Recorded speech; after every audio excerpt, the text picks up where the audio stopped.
Hi எல்லோரும் எப்படி இருக்கீங்க? இன்றைக்கி பார்த்திங்கன்னா நம்மளோட வீடு வந்து பெயிண்டிங் பண்ணிகிட்ருக்கோம். நானே, எங்கள் அம்மா, எங்கள் டேடி நாங்கள் 3 பேருமே சேர்ந்து எங்களோட வீடை வந்து நாங்களே கலரிங் பண்ணிகிட்ருக்கோம். இப்போ அந்த விளாக் தான் பார்க்க போகிறோம். இதெல்லாம் எங்கள் அம்மா என்ன பண்ணுறாங்க? மெல்ல மெல்ல ஏன்னா செவருக்கு வலி மாட்டோம். ஏன்னா 3000 கேட்பாங்க. இது எங்களுக்குள்ளே முடிச்சிட்டா ஆளுக்கு ஒரு பிரியாணியோட முடிஞ்சு போயிடும். ஏமா அப்படித்தானம்மா?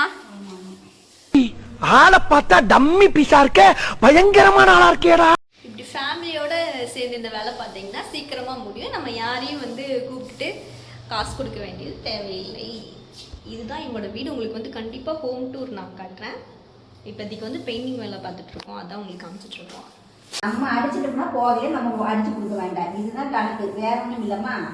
இப்போ நம்ம அடிக்கிறோம்ல, போகையில அடிச்சு கொடுக்க வேண்டாம். அவங்க அடிச்சு கொடுத்தாங்கன்னா நம்ம போகையில அடிச்சு கொடுக்கணும். அதனால நீங்க அடிச்சுக்கோங்க, புரியுதா? ஏன்டா லைட்டுக்கு மேலே அடிக்கணுமா? 8வது நினைக்கிறேன் எனக்கு. ஏறிக்காத, ஜன்னல் மேலே ஏறிக்கிறியா? லைட்டை போடுனீங்க. கண்டு லைட்டை போட்டு ஜன்னல் மேலே இருக்கேன். இந்த இதை பிடிச்சிக்குவாங்க. மேலே ஏறிங்க, சாலை ஏறிப்பா. ரெமி வரையா? கம்பெனிக்கு ஆள் இல்லை. வந்து அடிக்க என்ன பண்ற?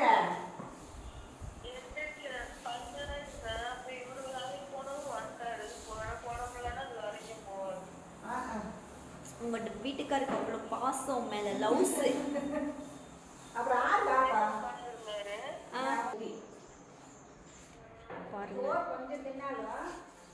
காலையிலேருந்து நாங்கள் 3 பேரும் சின்சியராக ஒர்க் பண்ணிகிட்டு இருக்கோம். எங்கள் அம்மா பேசுகிறத இப்போ எக்கோ அடிக்குதுன்னு நினைக்கிறேன். ரெண்டுமே நம்ம வீடு தான். பெயிண்டிங்லாம் வேலை நடந்துகிட்ருக்கு. ஆனால் இந்த டைமில் நான் என் அக்காவை ரொம்ப மிஸ் பண்ணுறேன். ஏன்னா எப்போவுமே நாங்கள் வந்து வீடு ஏதாச்சும் ஷிஃப்ட் பண்ணிட்டோம்னா வந்து வீட்டுக்கு பெயிண்ட் பண்ணுறோம்னா நான், எங்கள் அம்மா, என் அக்கா நாங்கள் எல்லாருமே சேர்ந்து அந்த வீட்டுக்கு வந்து நாங்கள் பெயிண்ட் பண்ணுவோம்.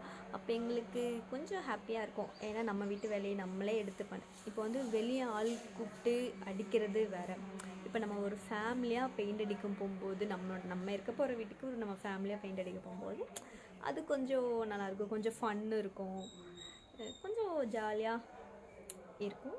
அதை நான் ரொம்ப மிஸ் பண்ணுறேன். என் அக்கா இங்கே இல்லாதனால நான் ரொம்ப மிஸ் பண்ணுறேன். மேடம் வந்து மாமியார் வீட்டில் இருக்காங்க. ஜூஸு, ஏதோ ஒரு போண்டா, இனிப்பு போண்டா அது கொடுத்துருக்காங்க. இப்போ சாப்பிட வரேன். நல்லா டேஸ்ட்டாக இருக்குது.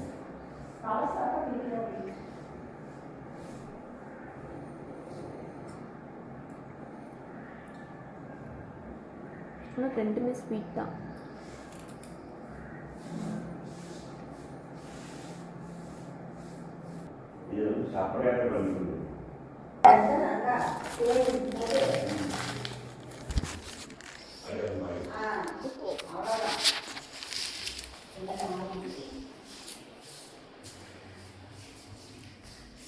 இந்த ரூம் இப்போ நான் தான் அடிச்சிட்ருக்கேன்.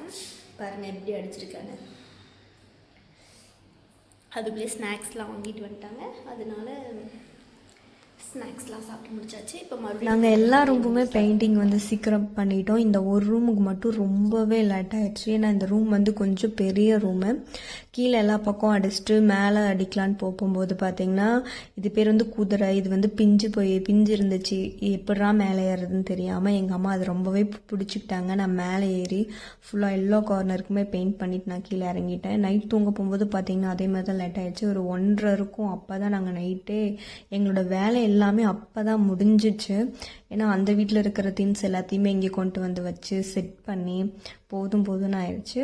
அப்புறம் மேலே போய் குளிச்சுட்டு அப்புறம் கீழே வந்து சாப்பிட்டு படுக்கிறதுக்கு கரெக்டாக எங்களுக்கு டைம் வந்து 1:30 பக்கம் ஆயிடுச்சு. மறுநாள் எங்களால் எந்திரிக்கவே முடியல. என்னால் வந்து பகுதி வீடியோ கிளிப் வந்து என்னால் எடுக்கவே முடியல. ஏன்னா எனக்கு எப்படா வீட்டோட வேலை முடியும் அப்படின்னு இருந்துச்சு. ரிஜ்ஜு யூடியூப் சேனலை வந்து சப்ஸ்கிரைப் பண்ணிக்கோங்க. தொடர்ந்து வீடியோஸ் வரும், சப்போர்ட் பண்ணுங்கள். ரிஜ் அஃபிஷியல் இன்ஸ்டாகிராம் ஐடியா வந்து ஃபாலோ பண்ணிக்கோங்க. தேங்க்யூ.